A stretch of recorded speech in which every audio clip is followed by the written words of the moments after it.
தாயே உன் பாதம் சரணம் அம்மா, உன் பாதம் சரணம் அம்மா, தாயே உன் பாதம் சரணம் அம்மா.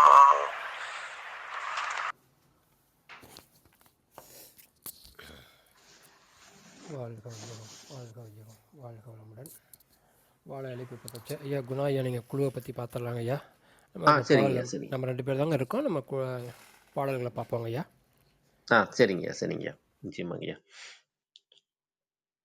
18 சித்தர்கள் திருவடிகள் போற்றி, நவகோடி சித்தர்கள் திருவடிகள் போற்றி, வாழைத்தாய் திருவடிகள் போற்றி போற்றி, சட்டைமுனிநாதர் ஐயா திருவடிகள் போற்றி போற்றி. அனைவருக்கும் வணக்கம். இந்த சித்தர் தேடல், சித்தர் சிந்தனை அப்படின்ற இந்த குழு துவங்கி 4 ஆண்டுகளாக வெற்றிகரமாக நடந்துகிட்டு இருக்கிறதுக்கு முழுக்க முழுக்க முதற் காரணம் சித்தர்களுடைய ஆசையும் அந்த நல்லோர்கள் நட்புன்னு தான் சொல்லணும். கிருஷ்ணானந்த ஐயா இந்த குழுவை ஆரம்பிக்கும் போது அவருக்கு இருந்த ஒரே நோக்கம், அடுத்த தலைமுறைக்கும் இளைய தலைமுறைக்கும் எப்படியாவது சித்தர்கள் கொடுத்துட்டு போன எண்ணற்ற பொக்கிஷமான வாழ்வியல் முறையாக இருக்கட்டும், சித்த மருத்துவமாக இருக்கட்டும், சித்தர் பாடல்கள், இன்னும் எண்ணற்ற பல விஷயங்களை எப்படியாவது பேசும் பொருளாக்கணும், கடத்தி கொண்டு போய் சேர்க்கணும் அப்படின்ற ஒரே நோக்கம் தான் இருந்தது. இந்த கிளப் ஹவுஸ் அப்படின்ற இந்த ஒரு தளத்தில் ஆரம்பிக்கும் போது அவர் மக்கள் மேலேயும் அந்த சித்தர்கள் மேலேயும் பெரும் நம்பிக்கையை வச்சு ஆரம்பித்தார். அதுக்கு தகுந்த மாதிரியே பல்வேறு நாடுகள்ல இருந்து பல்வேறு ஆளுமைகள் அவங்க கற்றதும் பெற்றதும் எல்லாத்தையும் அவங்களுக்கு வாய்ப்பு கிடைக்கும் போது எல்லாமே ஒவ்வொரு வாரமும் அவங்க கலந்துக்கிட்டு பகிர்ந்துக்கிட்டு போனதுனால தான் நம்ம குழு இவ்வளோ தூரம் நம்ம பயணிக்க முடிஞ்சது. இது வரைக்கும் பயணிக்கும்போது கலந்துக்கிட்ட எல்லா அன்பர்களுக்கும், கேட்கும் தளத்தில் இருந்தவங்களுக்கும், பேசும் தளத்தில் இருந்தவங்க எல்லாருக்குமே மிகப்பெரிய நன்றிகளை நம்ம சொல்ல கடமைப்பட்டிருக்கோம்.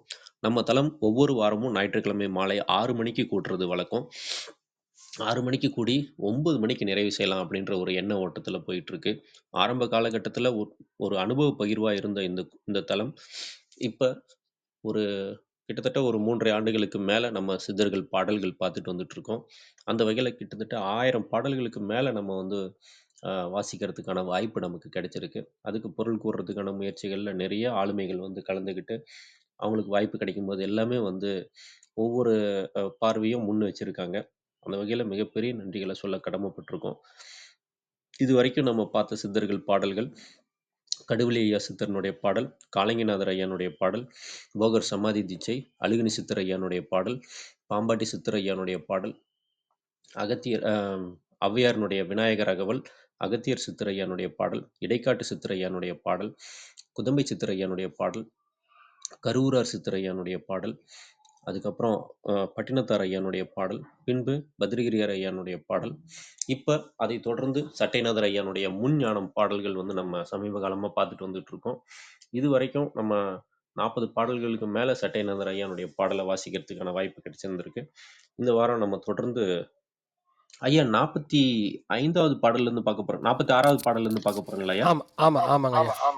46வது பாடல்லேருந்து 50வது பாடல் வரையும் இன்னைக்கு சிந்திக்கிறதுக்கோ இல்லை வாசிக்கிறதுக்கான முயற்சிகளில் ஈடுபடலான்னு இருக்கோம்.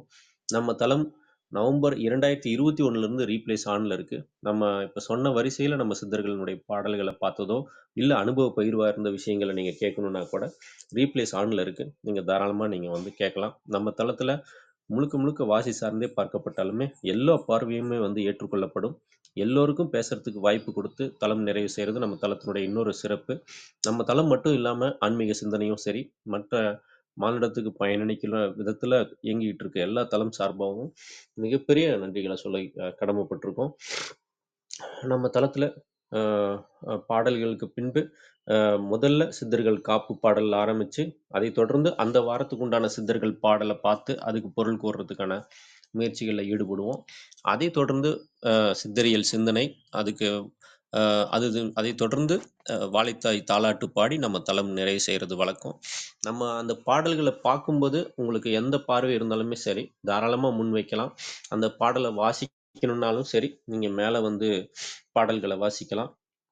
நம்ம தளத்தில் வாட்ஸ்அப் குழு ஒன்று இருக்குது. அது மட்டும் இல்லாமல் டெலகிராம் குழு இருக்குது. நம்ம ஏன்னா ஒவ்வொரு வாரம் ஞாயிற்றுக்கிழமை மட்டும்தான் போடுறோம். அதுக்கு அப்பாற்பட்டு சித்தர்களை பற்றின ஒரு அரிய பல தகவல்கள் இல்லை வேறு ஏதாவது நல்ல விஷயங்களை பகிரணுன்னா கூட அந்த வாட்ஸ்அப் குழு மூலமாகவும் டெலகிராம் குழு மூலமாகவுமே நம்ம பகிர்ந்துக்கிறதுக்கான வாய்ப்பு இருக்குது.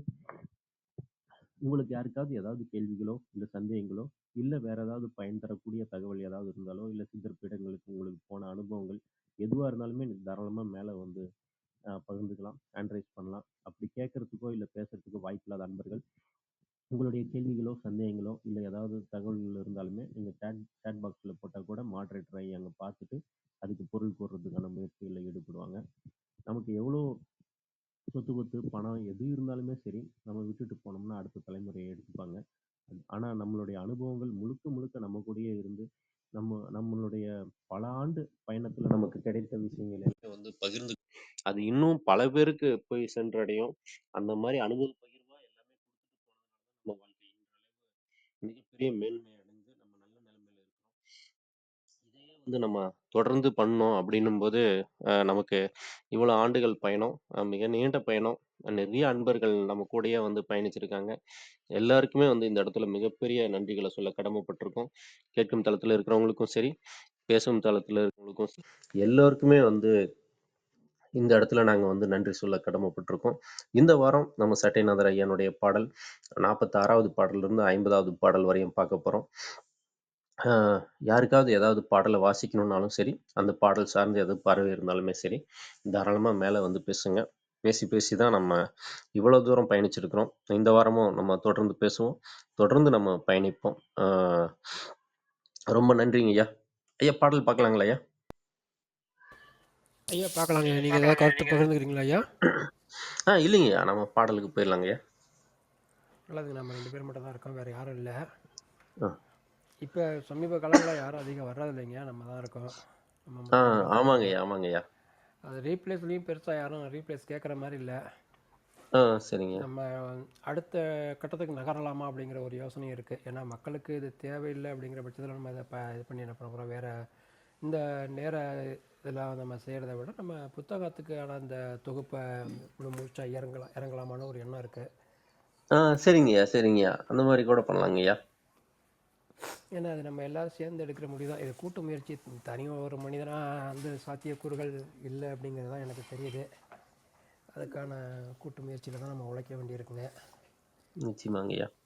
எப்படின்னு பார்ப்போம். சரிங்க. யாருமே இல்லைன்னு நம்ம மட்டும் 4 பேர் மட்டும் பேசி நம்ம அதுக்கு ஒரு வாட்ஸ்அப் கால் கூட க்ரியேட் பண்ணிட்டு அதில் மட்டும் பேசிட்டு போகலாம் பாருங்கள். அது ரீப்ளேஸ்லாம் ஆன் பண்ணி வச்சு நம்ம ஆமாங்கய்யா. என்ன செய்ய போகிறோம். நம்ம 4 பேர் கேட்குறாங்க, 4 பேருக்கு போய் சேருது. இல்லை ரீப்ளேஸில் ஒரு 10 பேர் 20 பேர் கேட்குறாங்க, அவங்களுக்கு கருத்துக்கள் போய் சேருதுன்னா கூட நமக்கு ஒரு பயனுள்ளதாக இருக்கும். நம்ம எடுத்த முயற்சி தான் இருக்கும். நம்ம வழக்கம் போல் சட்டநாதர் ஞானம் முன்ஞானம் இதுக்கு முடிவுக்கு வரும்போது அடுத்து நமக்கு எப்போவுமே உணர்த்தப்படுற மாதிரி அடுத்து என்ன வருதுன்னு பார்ப்போங்க. சரிங்க. பார்வை இப்போ சமீப காலங்களாக இப்போ பிரபாகரம் வர்றதில்ல, அருண் பிரகாஷ் ஐயாவும் கடந்த சில மாதங்களில் எனக்கு கொஞ்சம் நெருக்கடியாக இருந்துச்சு, என்னால் சரியாக கலந்துக்க முடியல. அப்புறம் இப்போ அருண் பிரகாஷ் ஐயாவுக்கும் கொஞ்சம் நெருக்கடியான காலகட்டமாக இருக்குது. இது மாதிரி நம்ம போயிட்டு இருக்கும்போது மணிவண்ணன் ஐயா சில காலமாக அவங்கள ஒரு 3 மாதங்களுக்கு மேலாக வர்றதில்லை. 6 மாதங்கள் இருக்கும்னு நினைக்கிறேன். ஆமாங்க ஐயா. ஐயா வீடு வேலை நடந்துட்டு இருக்குன்னு சொன்னதுனால ஐயாவால உங்களை கலந்துக்கிறது கொஞ்சம் சிரமமா இருக்கு. ஆமாங்க ஐயா, ஆமாங்க. நிறைய நண்பர்கள் ரொம்ப ஈடுபாட்டோடு இருந்தவங்களும் குறைஞ்சிட்டாங்க அப்படிங்கிற மாதிரி தோணுது. என்னன்னு பார்ப்போங்க ஐயா. நம்மளும் அடுத்தடுத்துக்கு நகரம்ல ஒரே இதை பிடிச்சிட்டு இருக்க முடியாது. பார்ப்போம் சித்தர்கள் என்ன வழிகாட்டுறாங்கன்னு. கண்டிப்பாக நம்ம சித்தர்கள் எப்போவுமே நல்ல வழிகாட்டுவாங்க. அவங்களோட வழிகாட்டுதலில் தான் நடந்துகிட்ருக்கு. நிச்சயமாங்க ஐயா. இன்றைக்கி இப்போ 46வது பாடலேருந்து 50வது பாடல் இருக்குங்கய்யா. 46வது பாடல் வாசிக்கிறேன். யாரும் வாசிக்கிறதுக்கு நானே தான் வாசிக்க, எனக்கு தெரிஞ்ச பொருள் தான் சொல்லணும். அவங்க பிரபாகரும் அருண் ஐயாவும் சொல்கிற மாதிரி இருக்காது. ஆமப்பா விந்திரவி மதியோர் கூடி ஆச்சரியங்கள் கண்கூசி மயக்கமாகி ஓமப்பா நாதத்திரு செவிடுபட்டே ஊமையென்ற விளத்துடைய உருவங்காணும் தாமப்பா சக்தியிலே வன்னியோடு சதகோடி ரவிமதியும் ஒவ்வா ஒவ்வா வாமப்பா உடலுண்ட வர்க்கத்தில்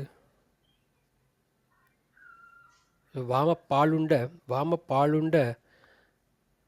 வர்க்கத்தனையுங்காணும் வாய்பேசா ஞானிக்கு மாயந்தானே அப்படிங்கிறாருங்க. 46வது பாடல். வாய் பேச முடியா ஞானிக்கு அப்படின்னு இவர் சொல்ல வர்றது என்னென்னா, அதுக்கு கடந்த வாரம் நம்ம அதில் பார்த்துருந்தாங்க இல்லைங்களா. கடந்த வார பாடல் கடந்த வாரத்தில் 45வது பாடல். 45வது பாடல்லேருந்து பார்த்தோன்னு வச்சுங்களேன், அது 45வது பாடல் வழிந்தோடு நின்றுரைத்து பழக்கமாகி மணன்மொழியாம் புருவமைய தூளை சென்று ஒளியோடே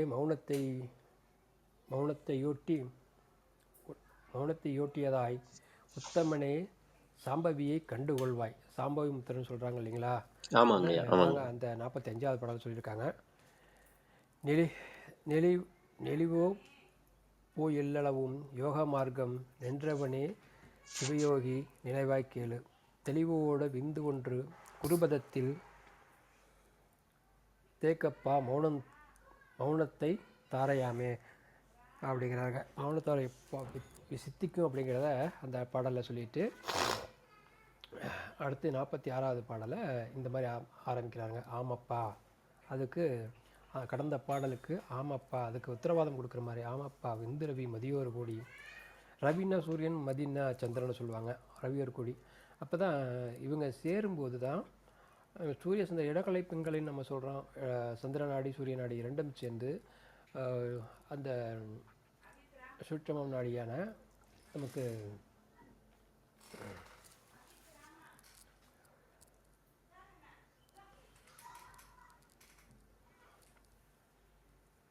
அந்த சூட்சம நாடி உயிர் பெறும்போது அங்கே மூச்சு நின்றுங்க. அந்த வெளி ஓட்டம் நின்று உள்ளோட்டமாக போடும்போது நடக்கக்கூடிய மாற்றங்களை இந்த பாட்டில் சொல்கிறாங்க. ஓமப்பா நாதத்திற்கு செவிடுபட்டே வெளியில் கேட்கக்கூடிய ஓசைகள் எல்லாமே நமக்கு சத்தங்கள் வெளியில் கேட்கக்கூடிய வெளி உலக தொடர்புகள் எல்லாமே நின்று போகும். ஊமை என்ற எழுத்துடைய உருவம் காணும். ஊமை என்ற எழுத்துக்கு என்ன உருவம் இருக்குது அப்படின்னு பார்த்தோம்னா, மௌனத்துக்கு அங்கே உருவம்னு நம்ம எதையும் சொல்ல முடியாது இல்லைங்களா. தாமப்பா சக்தியிலே வன்னியோடு. அப்போ அங்கே வன்னிங்கிறது நெருப்போட, ஏற்கனவே நம்ம பிரபாகர் அதை பற்றி நிறையா விளக்கியிருக்காருங்க. வன்னிங்கிறத நெருப்போடு ஒப்பிடுறாங்க. அந்த உள்முகமான நெருப்பு அகத்தின்னு சொல்கிறோம் இல்லைங்களா, அகத்திலே எழக்கூடிய தீ அகத்தி. அந்த சக்தியிலே வன்னியோடு சதகோடி ரவிமதியும் ஒவ்வா பாலுண்டவர்க்கு தனையும் காணும் வாய்ப்பேசா ஞானிக்கு மாயந்தானே.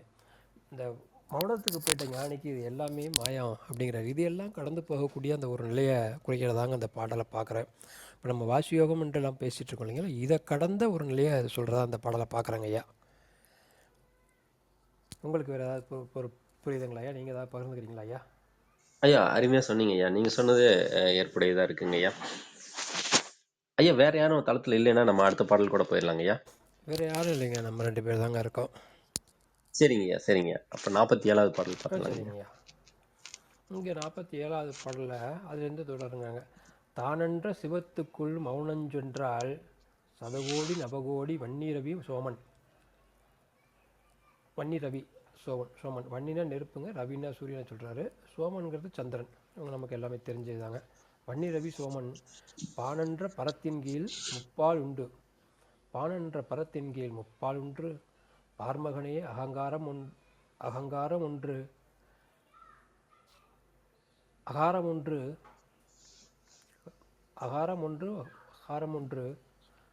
மகாரம்னு தான் அதை எடுத்துக்க முடியுதுங்கய்யா. வானென்ற மகாரம் ஒன்று முப்பாலாக உகார மகாரம். ஆமாம், அகாரம் ஒன்று உகாரம் ஒன்று வானென்ற மகாரம் ஒன்று முப்பாலாக வழங்கிற்றே அந்த ஒளியை சொல்லப்போகா தேனென்ற மொழியுடையன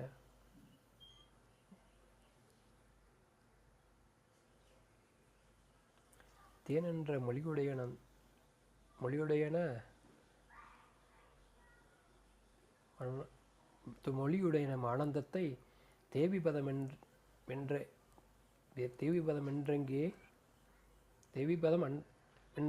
மென்றகே சரிதான் காணு. தேவிபதம் மென்றங்கே இங்கேன்னு போலாங்க, மென்றகே அப்படின்னு தான் இருக்குது. அப்போ மென்றகே அப்படிங்கிறத மென்றங்கேவா அதே இடத்துலையா அப்படிங்க சொல்கிறாரா அப்படிங்கிறது நமக்கு புரிதலில் கொஞ்சம் குளறுபடி வருதுங்க. தானென்ற சிவத்துக்குள் மௌனம் சென்றால் தான் அந்த கடந்த பாடலில் சொன்ன எல்லாம் இந்த ஞானிக்கு மாயந்தானே அப்படிங்கிற அந்த இடத்தோட முடிச்சுட்டு தானன்ற சிரத்துக்குள்ளே மௌனம் சென்றால் சதகோடி நவகோடி வன்னிரவி சோமன். சதகோடியும் 10 கோடி 9 கோடி வன்னி ரவி சோமன் நெருப்பு சூரியன் சந்திரன். இதாக நம்ம அந்த நாடியில் தாங்க இதை சொல்கிறதா எடுத்துக்கலாம். சூரிய நாடி சந்திரன் நாடி. பனென்ற பரத்தின் கீழ் முப்பால் உண்டு. இது சேரும்போது முப்பால் உண்டு. முப்பால் உண்டு பார்மகனே. அந்த நிலையில் நமக்கு சித்திக்கக்கூடிய அந்த மௌனத்தை உணர்ந்து அகாரம் ஒன்று மகாரம் ஒன்று உகாரம் ஒன்று மகாரம் ஒன்று முப்பாலாக வழங்கிற்றே 3மாக வழங்குது. அந்த ஒளியை அந்த ஒளியை சொல்லப்போகாதே தேனென்ற மொழியுடைய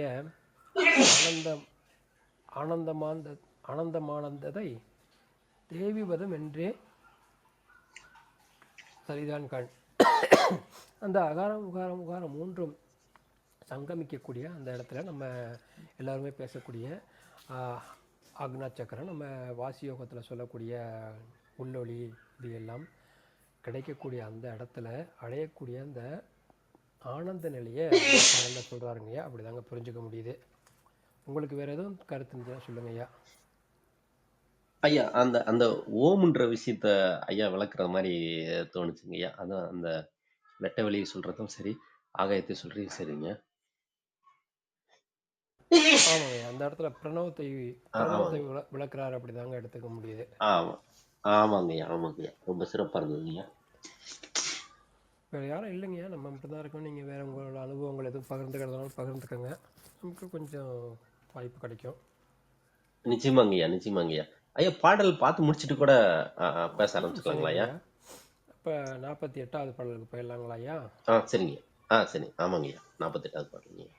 காணிந்த கேசரத்தின் தாயின் காந்தி காணிந்த கேசரத்தின் தாயின் காந்தி கண்கொள்ளா விண்கொள்ளா கரையும் கொள்ளா ஆனிந்த பறையன் என்பார் அப்பறந்தான் என்பார். அவளுக்குள் மௌனமுண்டறிவாய் பாராய் ஊனிந்த மௌனத்தை நிற்களமாய் போவாய். ஓஹோஹோ அம்பரத்தில் வேதோ தோணிந்தபடியிருந்தால் லயத்தின் நேர்மை சொல்ல அரிதாம் அப்புறத்தே சோதிதானே. அந்த கேசரத்தின் அந்த நிலையை சக்தி தானே அந்த பாடலில் முடிச்சிருக்காருங்க. அதுக்கு அடுத்த பாடல் 48வது பாடலில் காணிந்த கேசரத்தின் அப்படிங்கிறாரு. அந்த நிலையிலிருந்து அந்த பாடல்னு சொல்லி தான் ஆரம்பிக்கிறார். தாயின் காந்தி கண்கொள்ளா, நம்ம காட்சிக்கு அடங்காத, விண்கொள்ளா, விண்ணுக்கும் அடங்காத, கரையும் கொள்ளா, அதுக்கு கரையும் இல்லாத, ஆனந்த பறையன்பார். இது பாடல்கள் அங்கே நிறைய எழுத்துப்பிழை இருக்கிறதுனால நம்ம பொருள் உணர்ந்துக்கிறதுலையும் கொஞ்சம் சிரமம் இருக்குங்க ஐயா. அது ஏற்கனவே பழைய பதிப்பு ஒன்று அந்த பிடிஎஃப் அவர் ஐயா அனுப்புனாருங்க. அது இதாக இருக்குது, ரொம்ப பழைய பதிப்பு அப்படிங்கிறதுனால அது அதுக்கு நிறைய ஸ்பேஸ் தேவைப்படுது. அதனால் நம்ம டவுன்லோட் செய்யலை அதை. அதனால் இந்த இப்போ எடுத்து படிச்சுட்ருக்கோம். ஆனந்த என்பார் அப்பறந்தான் என்பார். அதுதான் பரம் அப்படிங்கிற. அதற்குள்ள மௌனம் முண்டறிவாய் பாராய். அதுக்குள்ள மௌனம் இருக்குது, அதையும் அறிவாய் பாராய். ஊனிந்த மௌனத்தை நிற்களமாய் போவாய். இந்த அதில் ஊன்றி இந்த மௌனத்தில் அதை நிற்களங்கமாயின்னு சொல்லுவாங்கள்ல, களங்கமில்லாத தன்மைன்னு சொல்கிறாங்க இல்லைங்களா, அந்த நிலைக்கு போவாய். ஓஹோ அப்பறத்திலே வேதோ தோணிந்த படியிருந்தால் லயத்தில் நேர்மை சொல்லரிதாம் அப்புறத்தே சோதிதானே அப்படின்னு முடிச்சிருக்காருங்க. அந்த பரத்தில் இருப்பது ஜோதி தான் அப்படிங்கிறாரு. எப்படிங்க வள்ளல் பிரான் வந்து சொன்னார் இல்லைங்களா, அருட்பெரும் ஜோதி அருட்பெரும் ஜோதி தனிப்பெருங்கருணை அருட்பெரும் ஜோதினாரு. அருட்பெரும் ஜோதி அருட்பெரும் ஜோதி தனிப்பெருங்கருணை அருட்பெரும் ஜோதி. இந்த பாடலை சின்ன வயதுலேருந்து கேட்டதுங்க. அந்த அருட்பெரும் ஜோதிங்கிறத பொதுவாக பொதுவாக அற்புதஞ்சோதி தனிப்பெரும் கருணைன்னு சொன்னால் எனக்கு திருப்தியே இருக்காது. அதுக்கு நான் சொல்லாமே இருந்துருவேன். இந்த ஆழ்ந்த அதை அடிமனசுலேருந்து அடி ஆழத்துலேருந்து சொல்லும்போது தான் அதில் ஒரு ஒரு திருப்தி இருக்குங்க. சின்ன வயசுலேயே பக்கத்து அருமையா வீட்டில் சொன்னீங்கய்யா. கோயிலில் அந்த தாத்தா ஒருத்தவங்க பாடுவாங்க அந்த பாடலாம். ம். அவங்கள்ட்ட கேட்டு கேட்டு அவங்க சொல்ல கேட்டு கேட்டு நம்ம பழகுனதுனால அது நமக்கு நிறையா அடியார்கள் இருக்காங்க. அடியார்கள்ட்ட நம்ம பேசும்போது அவங்க சொல்லி ரொம்ப வேகமாக சொல்லுவாங்க, அற்புதஞ்சோதி தனிப்பெருங்கருணை அருட்பெருஞ்சோதியா சொல்லுங்கய்யா அப்படிம்பாங்க. அந்த வேகத்தில் சொல்லி அந்த அரங்கோ ஐயா வந்திருக்காங்க. வணக்கம் அரங்கோ ஐயா, வாய்ப்பு இருந்தால் மேலே வாங்க ஐயா, இன்வைட் பண்ணுறேன். நாங்கள் 2 பேர் தான் இருக்கோம். அதனால் நமக்கு அதை முழுமையாக பாடும்போது தான் ஒரு திருப்தி இருக்குதுங்க. அரங்கோ ஐயா வணக்கங்க ஐயா, நாங்கள் 2 பேர் தாங்க ஐயா இருக்கோம். ஒரு 2 பாடல் பார்த்துருக்கோங்க, 3வது பாடல் பார்த்துட்ருக்கோம். சிவானந்தம் வணக்கங்க ஐயா. சிவாய வணக்கம் அரங்க ஐயா. நலமா இருக்கீங்களா ஐயா? நலமா இருக்காங்க ஐயா. மூக்கு தான் கொஞ்சம் லைட்டா ஒழுவ ஆரம்பிச்சிருக்கு. அதோடி சயனம் சயனம். நீங்க நீங்க இது நீங்க கண்டினியூ பண்ணுங்க. நான் ஹெட்ஃபோனை தேடி எடுத்து சரிங்க வரேன். சரிங்க ஹெட்ஃபோன் உடஞ்சிச்சு. சரிங்க சரிங்கய்யா சரிங்க. சரிங்க தேடி எடுத்து மாட்டிக்கிறேன். பேக்ரவுண்ட் நாய்ஸ் கேட்கும் நான் சரிங்க பேசும்போது. சரிங்க சரிங்க ஐயா. 48வது பாடல் சோதிதா சொல்லரிதம் அப்புறத்தை சோதிதானே அப்படிங்கிற பாடல் 48வது பாடல் நிறைவு செஞ்சுருக்காங்க. 49வது பாடல் சோதி என்று பராபத்தில் பராபரத்தில்னு வர்றதுக்கு வாய்ப்பு இருக்குங்களா ஐயா? பரத்தில் இல்லைங்க, ஓ, பராபத்தில் அறுவரை உண்டுன்னு இருக்காது. இதில் இந்த பாடலுக்கு வந்து ஐயா வந்தோன்னா 5 பாடலையும் படிக்க சொல்லுவாங்க. அந்த அவங்க சரிங்க இருந்து சரிங்க சரிங்க. அப்போ அது நமக்கு கொஞ்சம் திருப்தியாக இருக்குங்க. சொல்லையிலே கேட்டிருப்போம் சொல்லி காணோம், ஆதி என்ற மூலகுரு பெயரால் மைந்தா, ஆண் பிள்ளை சிங்கமென்ற கொங்கணர்கள், வாதி என்றால்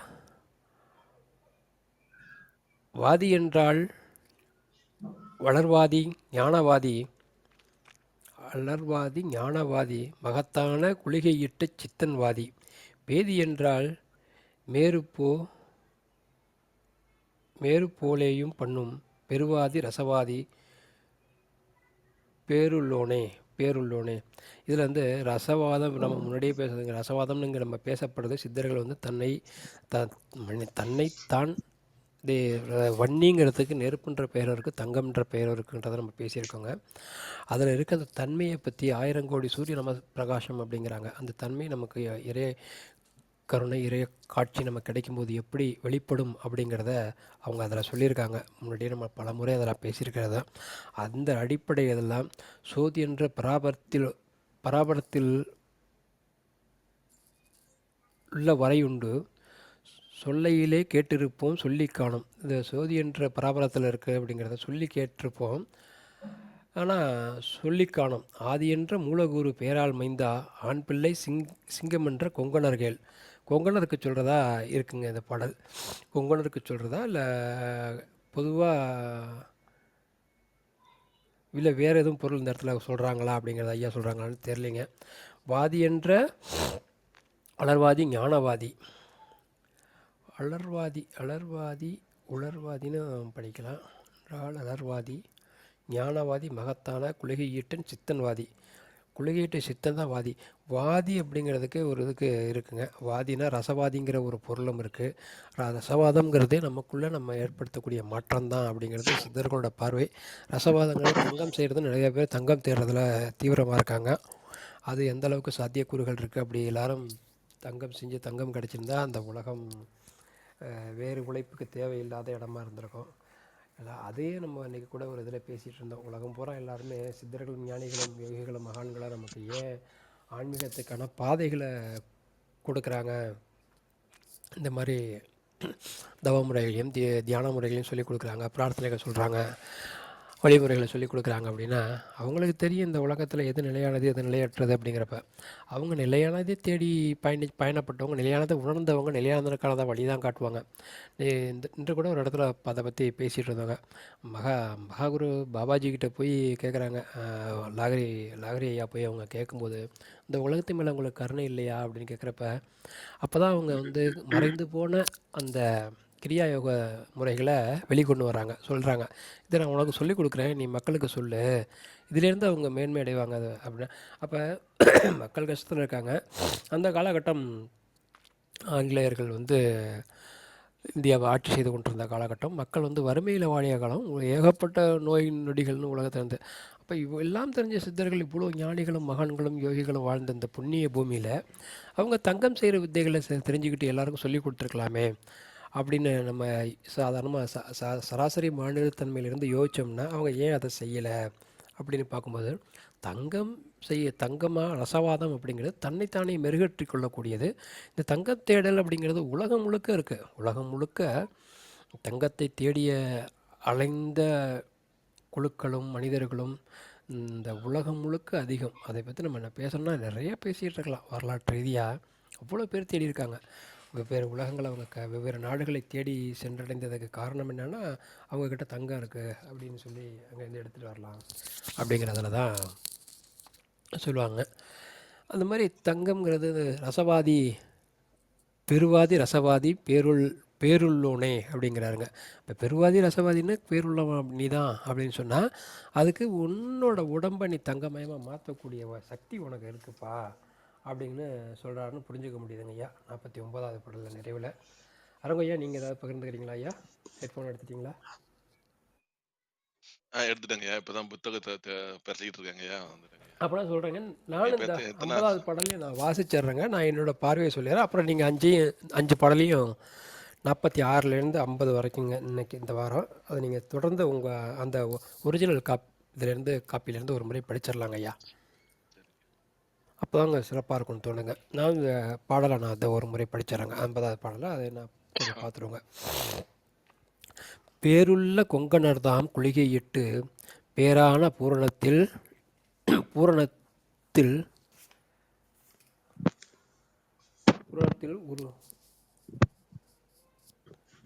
பூரணத்தில் அறுவரை கண்டார்.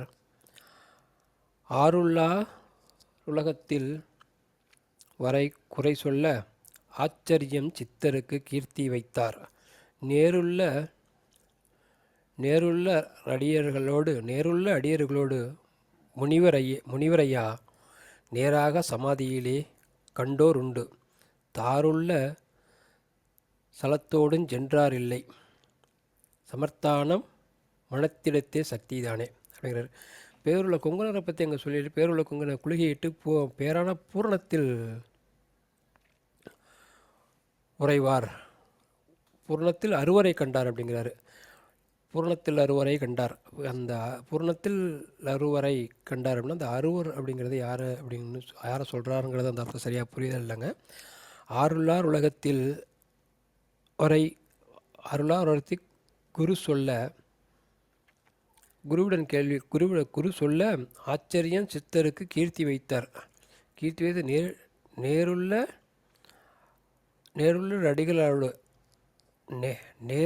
அடிகளரோடு முனிவர் ஐயா நேராக சமாதியிலே கண்டோர் உண்டு.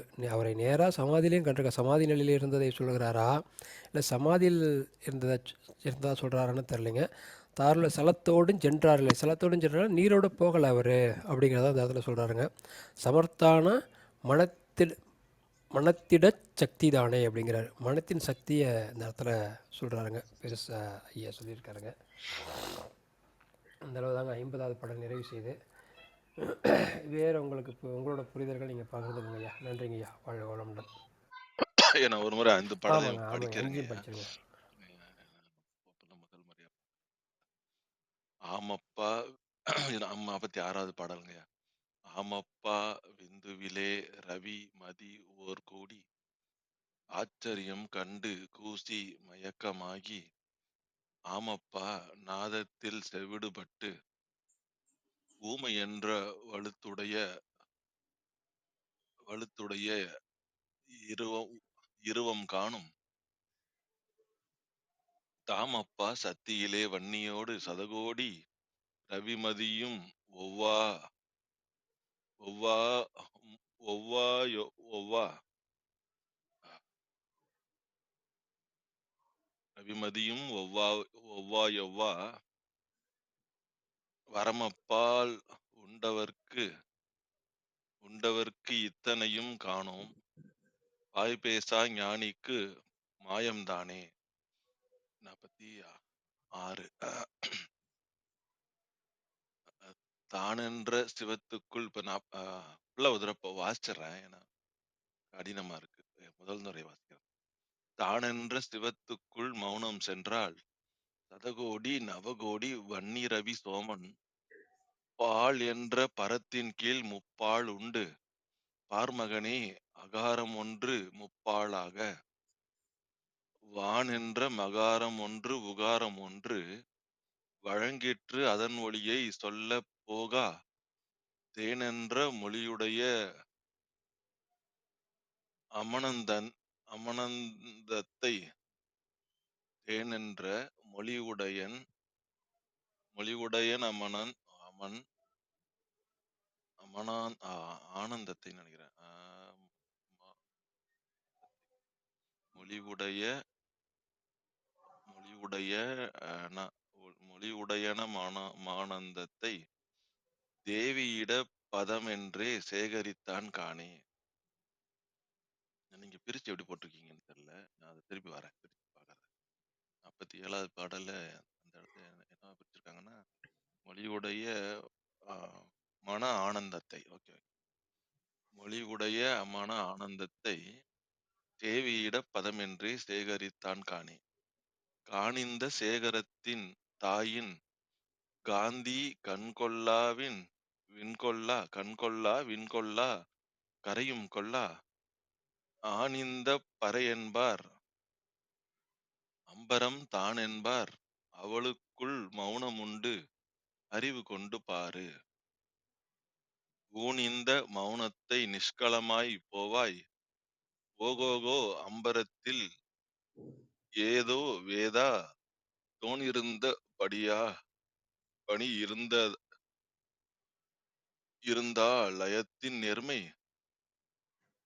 இருந்த ஆலயத்தின்னு படிக்கணுமா இல்ல இருந்தா ஆலயத்தின் நேர்மை என்ன போட்டிருக்காங்கன்னா, எனக்கு பிரிச்சு எப்படி போட்டிருக்காங்கன்னா, லயத்தில் நேர்மைன்னு போட்டிருக்காங்க. படி இருந்தால் லயத்தின் நேர்மை, படி இருந்தால் படி ஒரு இல்லு குறையுதே, ஓகே பரவாயில்ல. தோணி இருந்த படி இருந்தால் லயத்தின் நேர்மை சொல்லரிது அப்புறத்தே சோதிதானே. அடுத்து சோதி என்று பராசத்தில் 6 வகை உண்டு. பராசத்தில் 6 ஜோதி என்று பராசத்தில் 6 வகை உண்டு. அறுவரைன்னு இங்க போட்டிருக்காங்க, அது மூலன் உள்ள 6 வகை உண்டு.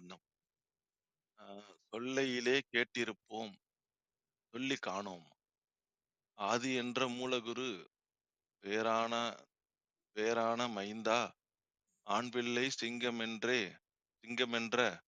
கொங்கணர்தான் கேளு. வாதி என்றால் அவர் வாதி ஞானவாதி மகத்தான குளிகையிட்ட சித்தன்வாதி. பேயென்றால் மேருமப்போலேயும் பண்ணும்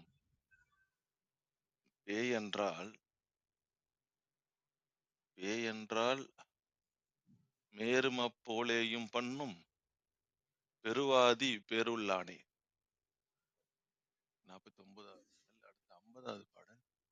பேருள்ள கொங்கணர்தான் குளிகையிட்டு பேரான பூரணத்தில் 6 வரை கண்டார். ஆருள்ளார் உலகத்தில வரை குரு சொல்ல ஆருள்ளார் உலகத்தில வரை சொல்ல ஆச்சரியம் சித்தருக்கு கீர்த்தி வைத்தார். நேருள்ள ரிஷிகளோடு முனிவரையா நேராக சமாதியிலே இருந்து கண்டோர் உண்டு. தாருள்ள சலத்தோடும் சென்றார் இல்லை சமர்த்தான மனதினிட சக்திதானே அப்படின்னு முடிச்சிருக்காங்க. சிவா குணையா ஐயா சொல்லுங்கய்யா. படிச்சுட்டாங்கய்யா. சரிங்கய்யா, சரிங்கய்யா. நன்றிங்கய்யா. நீங்கள் ஏதாவது பகிர்ந்துக்கிறீங்களா ஐயா? அவங்க ஐயா. இந்த பாடல் எல்லாமே ரொம்ப என்ன சொல்றது கடினமா இருக்கு. முதல் பாடல் வந்து ஆமாம், ஆமப்பா விந்துவிலே ரவி மதி ஓர் அதுக்கு கொடி. 45வது பாடலில் பார்த்தீங்கன்னா 5வது பாடலினுடைய அதுலேருந்து கொஞ்சம் தொடர்ச்சியா புரியும். அது கொஞ்சம் புரியும். ஆ, வழியோடே நின்றுரைத்து பழக்கமாகி ஒரு நிமிஷம் ஒரு நிமிஷம்.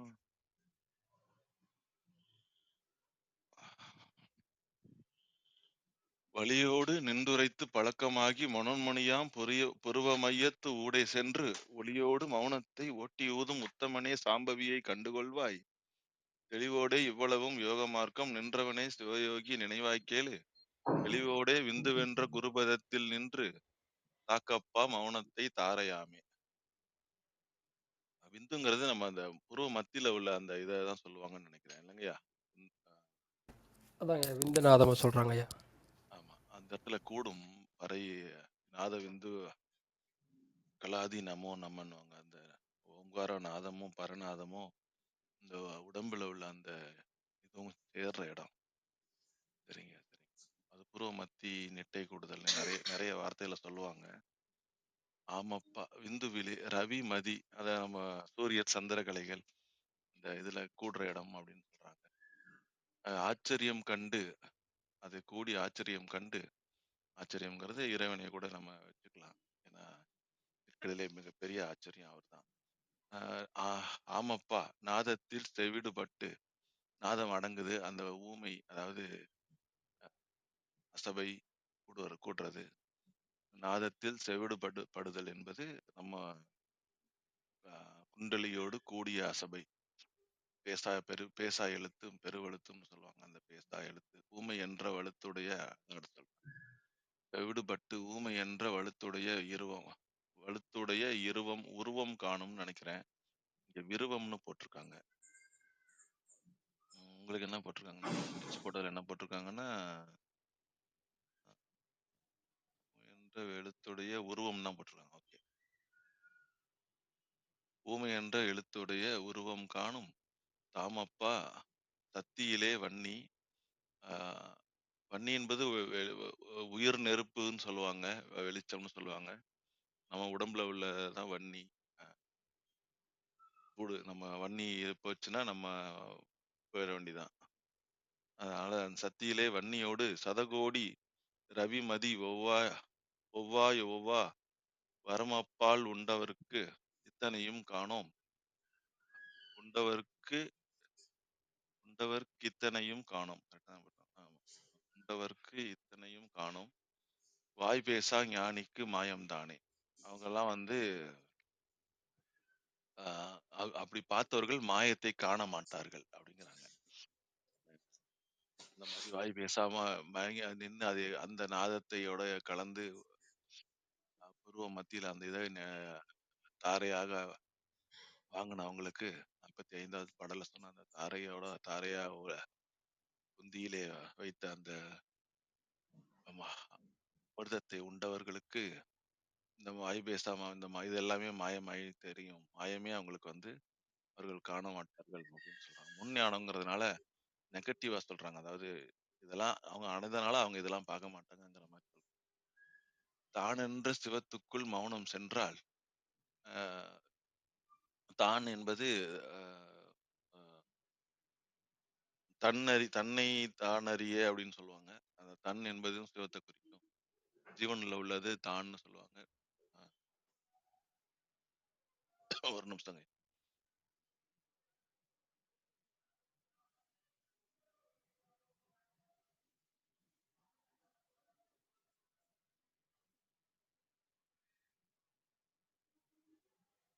மன்னிக்கணுங்கய்யா.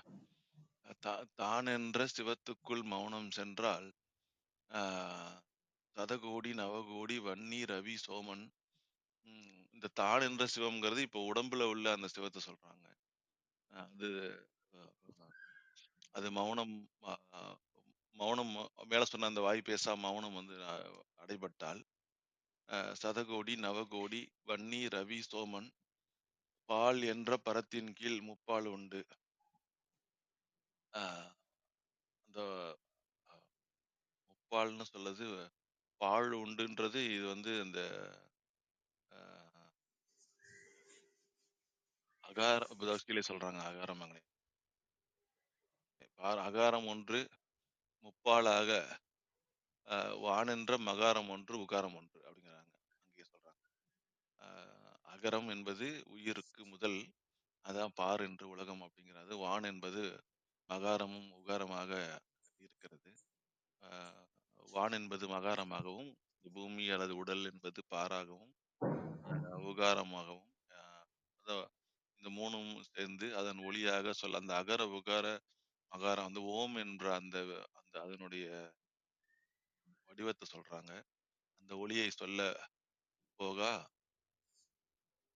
தேன் என்ற மொழியுடைய மனானந்தத்தை உடைய உடையன் உடையன மனாந்தத்தை மனாந்தத்தை எனக்கு இன்னும் அந்த இடம் வந்து மன ஆனந்தம்னு நீங்க பேச்சு போட்டிருக்காங்க. பரவாயில்ல. கருத்து இதுதான். அந்த அந்த அகர உகர மகார அந்த ஓமுடைய அந்த அந்த அந்த ஒளியில மௌனத்தோட நம்ம கலந்து இருக்கும் பொழுது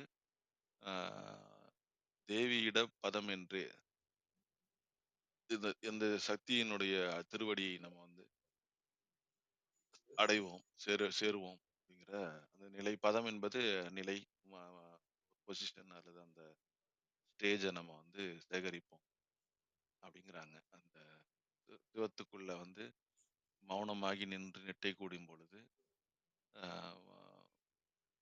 இந்த தேவியினுடைய பதத்தை நாம் அடைவோம், இதை சேகரிப்போம் அப்படிங்கிறது அந்த 47ஓட சுருக்கம்.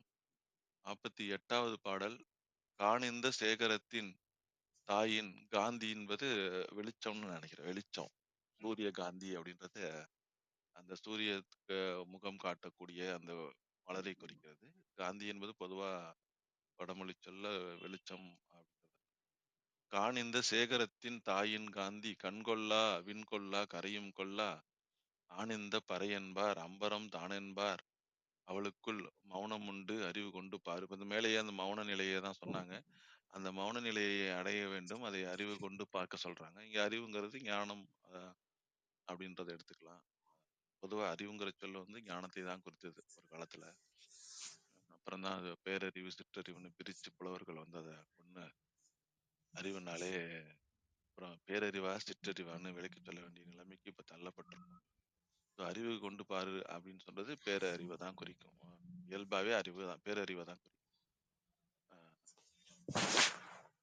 ஊனிந்த மௌனத்தை நிஷ்கலமாய் போவாய்.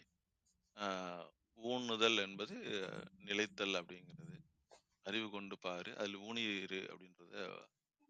அந்த மௌனத்தை ஊனி அதனுடைய அதனில் அணி அடித்தால் போல நிறுத்தல், அந்த ஊனுதல்.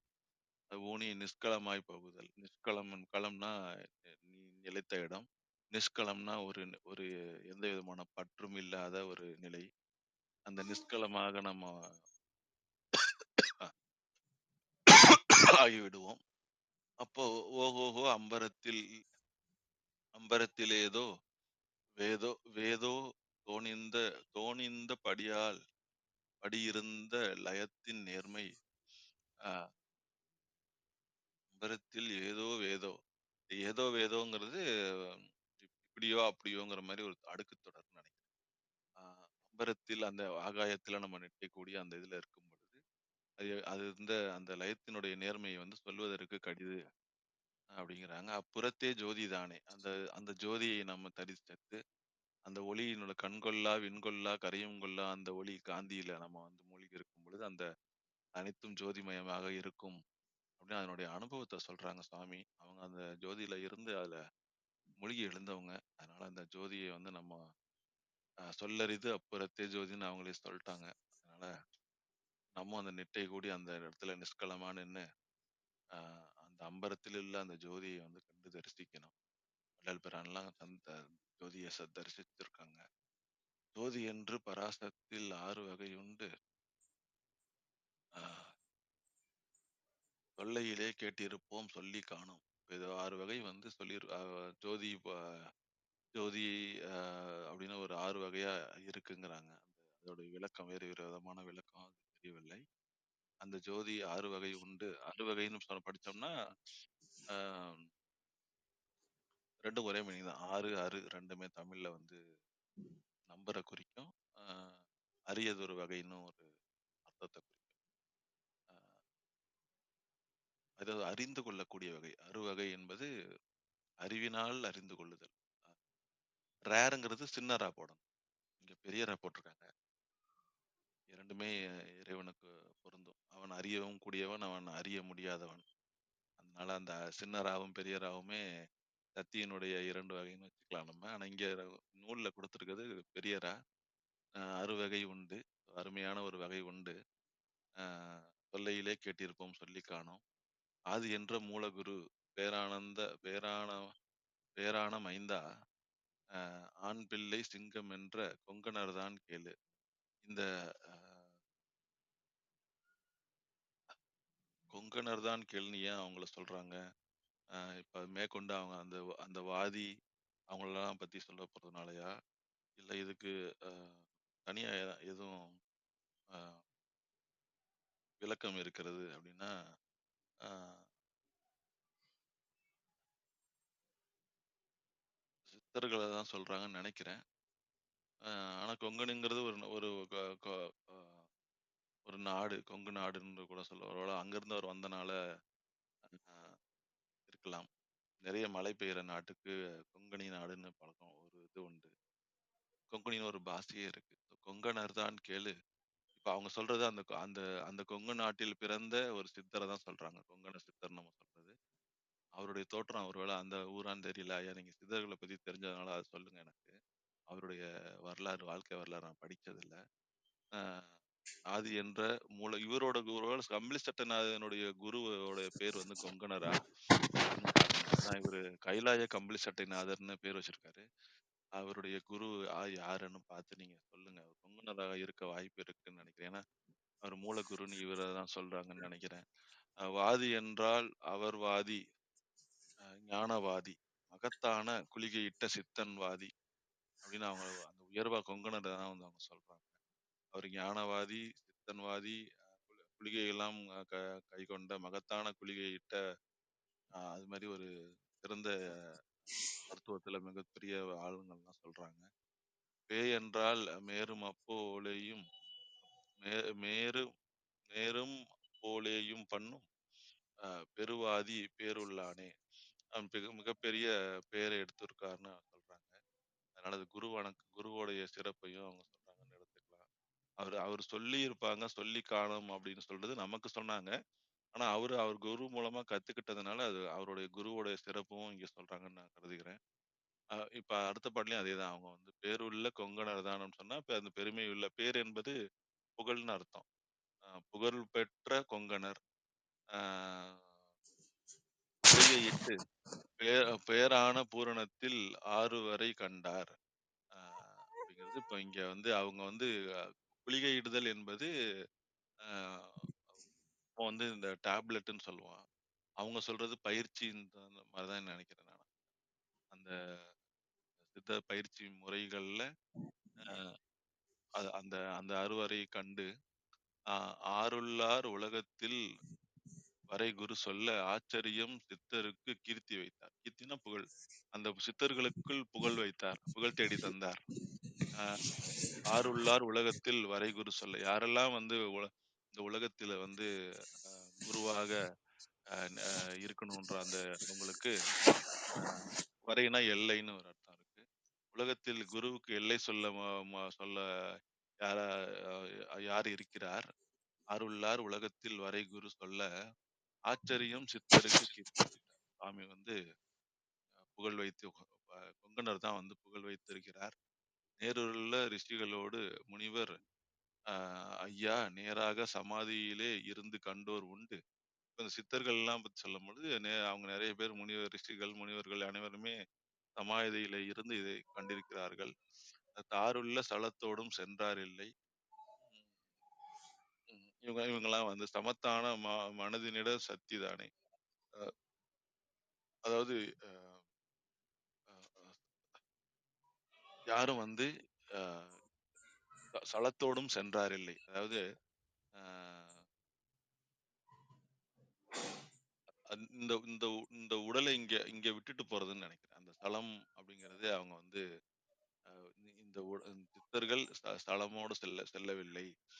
சமர்த்தான மனதினிட சக்தி தானே அப்படின்னு சொல்லிட்டு அவங்க வந்து அவங்களுடைய சக்தியோட தான் இணைந்தாங்க அப்படிங்கிறதையும் அவங்க சொல்றாங்க. இவர்களுடைய நிலை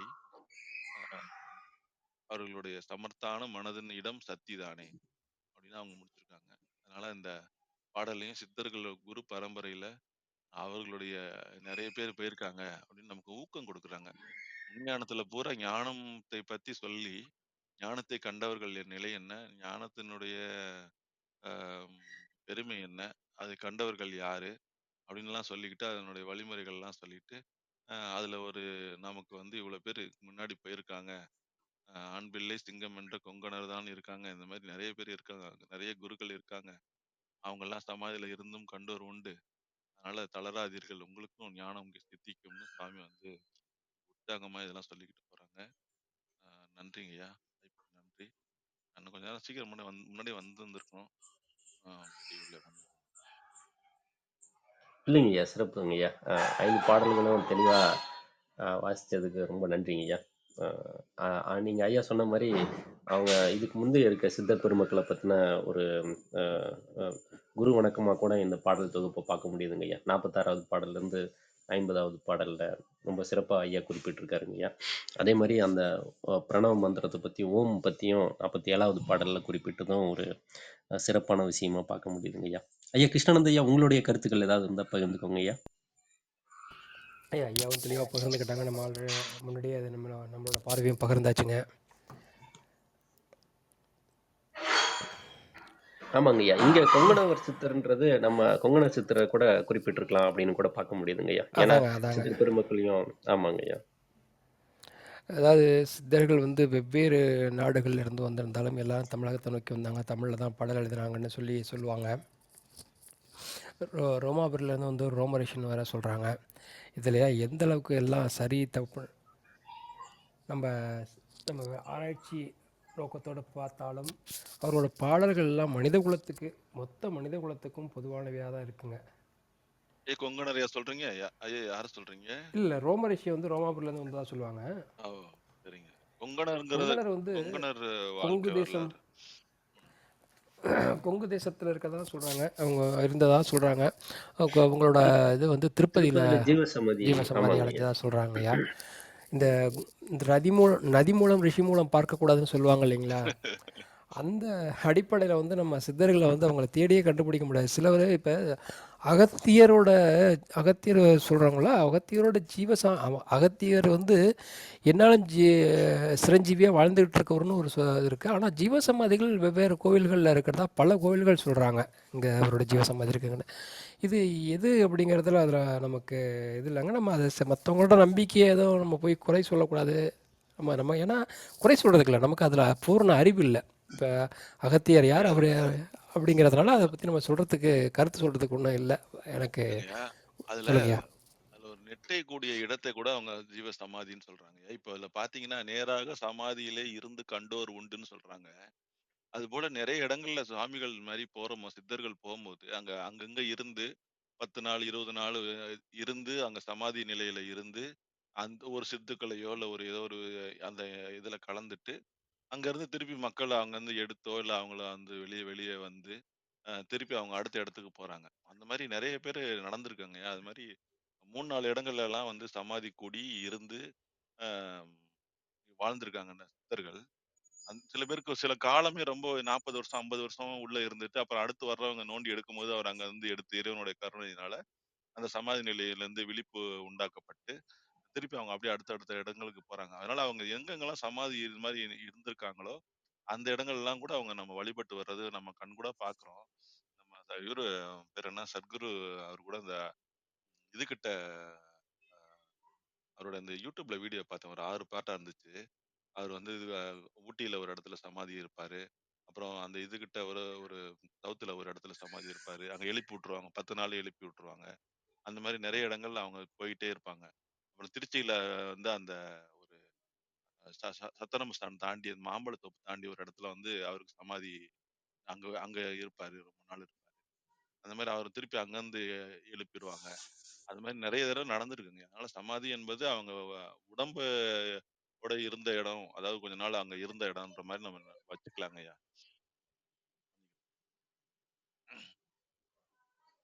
ஆமாங்க. அதுவும் சொல்லப்படுது. ஏன்னா, அவங்க சித்தர்கள் 20 ஆண்டுகள், 30 ஆண்டுகள் அப்படின்னு ஒரே இடத்துல ஆழ்ந்த நிஷ்டையில அமர்ந்துருவாங்க.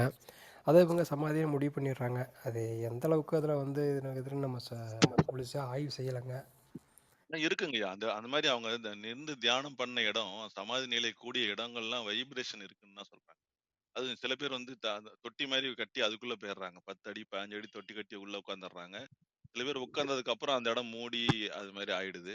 அந்த மாதிரி நிறைய நிலைகள்ல இந்த மாதிரி சித்தர்களுடைய அந்த முனிவர்களுடைய நிலை வந்து அது மாதிரி ஆயிடுச்சு. ரிஷிகள் முனிவர்கள் எல்லாமே இது போல நிறைய நேரம் நெடுநேரம் சமாதியில இருந்து தான் நிஷ்டையில இருந்து நிரூபிச்சிருக்காங்க. இப்பதான் அது வந்து வெள்ளைக்காரன் வந்ததுக்கு அப்புறமேட்டு அது வந்து உயிர்கொலை அப்படிங்கிற மாதிரி செல்ஃப் ஹார்ம் அப்படின்னு சொல்லி அதை நம்ம வந்து அது வந்து ஒரு தவறான ஒரு இது கொண்டு வந்து அந்த யோக முறையே ஒழிச்சிட்டோங்க.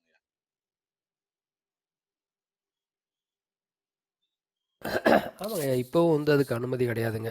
ஆமாங்க. 10 நாள் 15 நாள் 12 நாள்லாம் பண்றாங்க சில பேரு. அதுக்கு மேல நம்ம ஆளுங்க வந்து அதுக்குள்ள கலெக்டர்கிட்ட கம்ப்ளைண்ட் எல்லாம் போய் அது மாதிரி வந்துடுறாங்க. அப்படிதான் வந்துட்டாங்க நிறைய தடவை. அந்த ஆமாங்க. அந்த இதுல கூட ஒரு தகவலுங்கய்யா. அவங்க அந்த சதாசிவ சதாசிவ சத்குரு சதாசிவ பிரம்மேந்தர்னு நினைக்கிறேன். அவங்க வந்து அங்க சமாதியில இருந்திருக்காங்க. அப்போ 1917 நினைக்கிறேன். 19 ஆஃப் த 20th செஞ்சுரியில. அப்போ வந்து திருச்சியில இருந்து சென்னைக்கு ரயில் பாதை போடுறாங்க. அவரு அங்க சமாதி இருக்கிற இடம்ங்கிறதுனால அந்த இடத்த வந்து வளைச்சுக்கிட்டு அந்த ட்ரெயின் போகும். இப்பவும் நீங்க அந்த ஸ்ரீரங்கம் ட்ரெயின் பாத்தீங்கன்னா, அவரு இருந்த அந்த தோப்பு வளைச்சு தான் ட்ரெயின் போட்டிருக்காங்க. அந்த காலத்திலேயே அந்த அளவுக்கு அவ்வளவு மரியாதை அவருக்கு. அவரு அவ்வளவு அதாவது சொல்றது அவருடைய சக்திக்காக அஞ்சி அவங்க வந்து வெள்ளைக்காரனே அஞ்சி அந்த கிட்டத்தட்ட ஒரு 15, 20 கிலோமீட்டர் வந்து அந்த அந்த அந்த ரயில் தண்டவாளத்தையே மாத்தி போட்டிருப்பான். இப்ப அதுக்கு பேர் பெரியார் நகர்ன்னு நினைக்கிறேன் அந்த ஏரியாக்கு. ஆனா அப்போ வந்து அது அந்த அந்த அந்த தோப்பு வந்து அவர் சுவாமி நெட்டையில இருந்திருந்த இடம், சமாதியில இருந்த இடம். அதனால அந்த இடத்துக்கு ரோடையே வந்து ரயில் பாதையே வெள்ளைக்காரன் வந்து மாத்தி போட்டிருக்கான். அது அது நிறைய பேருக்கு தெரியாது. எனக்கு அந்த யூடியூப் வீடியோல பார்க்கும்போது அவங்க அது சொன்னாங்க அந்த இடத்த. அது எனக்கு நல்ல நான் திருச்சிங்கிறனால எனக்கு அந்த இடம் நல்லா பதிஞ்சிருக்கு. அவங்க நிறைய இடத்துல 10, 15 நாள்லாம் இருந்திருக்காங்க. அசால்ட்டா இருந்திருக்காங்க. 10 எந்திரிக்கும் பொழுது 20 குடம் தண்ணி ஊத்தணும், 30 குடம் தண்ணி ஊத்தணும்னு சொல்லிட்டு தான் போறாங்க. அது மாதிரி அவங்க அ அ அந்த உடம்ப வந்து அந்த நிஸ்தலனத்துக்கு கொண்டு போயிட்டு, திருப்பி மீண்டு வரும்பொழுது அது எப்படி சக்தியை ஊட்டணும் அப்படிங்கிறத சொல்லிட்டு போறாங்க. அது மாரி பயிற்சி வந்து ரொம்ப அவங்க ரொம்ப எளிமையா அந்த காலத்துல பண்ணியிருக்காங்கய்யா. அது வள்ளலாருக்கு அப்புறம் வள்ளலாருக்கே அப்புறமே அது குறைஞ்சிருச்சு அந்த இது. இவரு பாம்பன் சுவாமிகள் வரைக்குமே அந்த நாலேட்ஜ் இருந்திருக்கு. அதுக்கப்புறமேட்டு தான் நீர்த்து போய் அது எல்லாமே நின்று போயிடுச்சுங்க.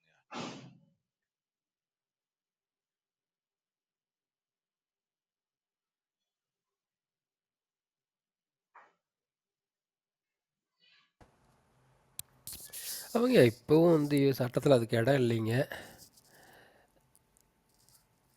முன்னாடியெல்லாம் அந்த காலத்துல இருந்திருக்கு. அவங்க ஒரு குறிப்பிட்ட காலம் அவங்க அந்த இடத்துல இருந்துட்டு அதுக்கப்புறம் எந்திரிச்சு போவாங்க. இல்லைன்னா அது மாரி நீங்க சொல்ற மாரி ஏதாவது ஒரு இதில ஏன்னா ஒரு 40, 50 ஆண்டு காலம் அப்படிங்கிறப்ப மக்கள் மறந்து போறதுக்கான வாய்ப்புகள் நெறைய இருக்கு. அப்ப அவங்க சமாதி ஆயிட்டாங்க. அப்ப அவங்க வெளியில எல்லாருக்கும் தெரியிற மாரி இருந்தா மட்டும் தான் எல்லாருக்கும் தெரியக்கூடிய சந்தர்ப்பம். அப்படி அவங்க யாருக்கும் தெரியாம எந்திரிச்சாங்க அப்படின்னா, யாருக்கும் தெரிஞ்சிருக்கிறதுக்கான வாய்ப்புகள் இல்லல்ல. அந்த மாரி சூழ்நிலைகள்லாம் நடந்த காலங்கள் உண்டு. ஆமாங்க. இப்ப இருக்க மாரி கம்யூனிகேஷன்லாம் இல்லைங்க. ஆமாங்க. அப்பலாம் வந்து ஊருக்கு ஊரு அவங்க சொன்னாதான் இப்ப கடைசியா எங்க பார்த்தீங்க சாமியன்னா, இந்த பக்கம் தெற்கால போனாங்கன்னு தான் சொல்லுவாங்களே தவிர, ஆமா, ஆமா. அவங்க எங்க இருக்காங்கன்னு ட்ரேஸ்லாம் பண்ண முடியாது. அப்படி இருக்கும் பொழுது அவங்க ஒரு ஒரு இடத்துலயும் அவங்க சந்திச்சது, எந்த இடத்துல அவங்க இருந்தாங்களோ செவி வழியா கேட்டுட்டு, இல்ல அவங்கள அங்க சந்திச்சவங்க அந்த இடத்துல வந்து இது போல அகத்தியருக்கு வழிபட்ட தலம், அ இவரு வழிபட்ட தலம், அனுமார் வழிபட்ட தலம் அப்படின்னு அந்த கோயில்ல சொல்ற அந்த தலங்கள வழிபட்ட தலம்னு சொல்றதுக்கான காரணமும் இதுதான்.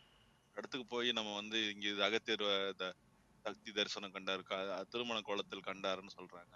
அது என்ன அதுல உள்ள தாத்பரியம்னா, அவங்க அங்க வந்து இங்க வந்து அந்த நிகழ்வை வந்து நிகழ்த்தி காட்டிட்டு போயிருக்காங்கன்றதுதான் உண்மை. ஏன்னா பொய் சொல்ல வேண்டிய அவசியம் யாருக்கும் நம்ம ஆளுங்களுக்கு கிடையாது. அதனால அந்த மாதிரி கல்குன்றத்துல கூட திருக்கைலாய தரிசனத்தை கண்டார் அகத்தியர்னு சொல்லுவாங்க. அதனால எங்கெங்கெல்லாம் அந்த தரிசனம் கண்டாரோ அங்கெல்லாம் வந்து அந்த சாமிக்கு பின்னாடி லிங்கத்துக்கு பின்னாடி வந்து அந்த உருவத்தை வரைஞ்சு வச்சிருப்பாங்க, புடை சிற்பமா செதுக்கியிருப்பாங்க பின்னாடி வந்த பல்லவர்கள். அந்த மாதிரி நிறைய கோயில்கள்ல இது மாதிரி எங்கெங்கெல்லாம் திருமண காட்சியை கண்டாரோ அகத்தியர் அந்த புடை சிற்பங்களை அந்த அந்த லிங்கத்துக்கு பின்னாடி பார்க்கலாம். எனக்கு தெரிஞ்ச ஒரு 7-8 கோயில் அது மாதிரி இருக்கு. இது எல்லாமே சாட்சிகள் தான். அவங்க நம்ம அவங்களுடைய சக்திகள், அவங்களுடைய நிட்டை கூடுதல், அது போன்ற சமாதி தான் நிட்டை கூடுதல், அதுக்கான எடுத்துக்காட்டுங்க. ஆமாங்க ஐயா, ஆமாங்க, அருமையாக சொன்னீங்க.